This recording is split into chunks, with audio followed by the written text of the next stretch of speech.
Hi, Megan Auman here from Designing an MBA. And today I want to talk to you about understanding customer objections. So this weekend I did a little retail show in New York City, and those of you who know me know that I don't do a lot of retail shows. It's just not really part of my business model. My business model focuses on wholesale and online. Retail shows are just not something I do a lot of. But I do like to do them occasionally because I think they are invaluable when it comes to learning about your customers and how they interact with your products. I've done retail shows where I've gotten great information that's actually led me to change the way I've designed a product, to make it better, to make it more functional. But what I want to talk about today is using what you're learning at a retail show to address customer objections and make improvements to your sales and marketing techniques. So we often make the mistake of thinking that the only reason that people don't buy our products is because of the price. And that's why we see this kind of lowering and lowering and lowering of prices online, because people put their products up, they think, well, I'm not selling, it must be the price, and so they're going to lower it. But in reality, people have a lot of objections, a lot of reasons why they might not be buying your product, and oftentimes they have nothing to do with price. And if you're not addressing those objections in your sales, in your marketing, in your social media, people aren't going to buy your product regardless of the price. So the first thing you have to do is figure out what are those objections for your particular product. What are the reasons that people aren't buying? And this is where we come back to the retail show thing, because there is no better place to find out customer objections than at a retail show. What you'll find at those shows is there's something about standing behind your booth or in your booth and people are outside. People have no filter. They seem to think that you can't hear them, and so people will just say things that pop into their heads. And it's really easy to get bothered or offended, but what you have to realize is that those people are actually helping you. They're giving you reasons that maybe a lot of other people are thinking but aren't saying. So especially when it comes to online, you're not going to hear why people are going to your store, not buying and leaving.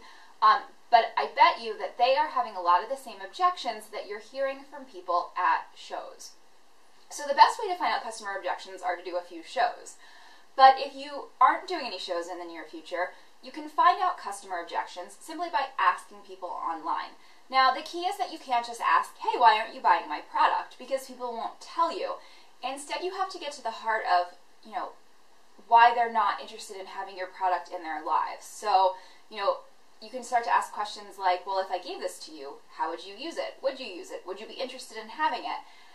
And you can start to ask those types of questions of people and get a little bit of a better feel for why they might not be using it. It's also really helpful just to have some really honest friends who tell you the truth. I think that's really, really key when it comes to running a business, is you can't just have people who are like, oh, that's great, I don't know why people aren't buying it. Get some friends who are really willing to say to you, hey, you know what, I don't think people are buying it because this isn't working.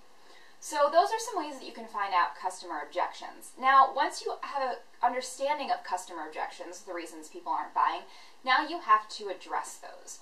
And there are a couple ways that you can address customer objections. And the first one really is just to show people. So, for instance, a really big objection that I'm really realizing people have is when they're looking at the big jewelry pieces that I have, they think, hey, I really like that, but I could never wear that. It's just not me. I wouldn't wear that every day. The best one that I heard at the show this weekend was, I would wear this every day if I was famous. And so these are objections that people have. So I can turn around and in my sales and my marketing, I can start to show people how the product is going to work in their lives. So it could be anything as simple as photography of different types of people wearing it in kind of everyday situations. It could be some video where I talk about, what you could wear it with, what situations make sense. It could just be some changes to my marketing copy. Once you understand customer objections, it's really important to address those in your sales and marketing materials.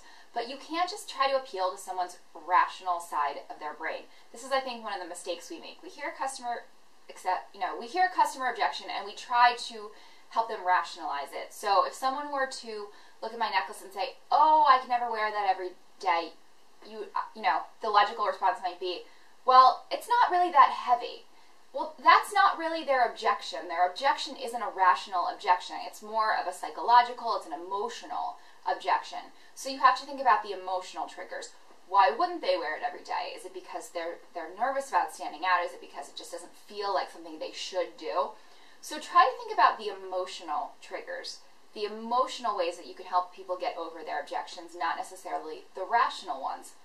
Because a lot of times these objections aren't really rational at all. And then get out there and start using these objections as fodder for your blog posts, changing your marketing copy, taking new photographs, creating new video, anything you can do to get out there and help address customer objections. Because when you can address these customer objections in a way that makes people feel good about your product, that's going to lead to more sales. No lowering the price required.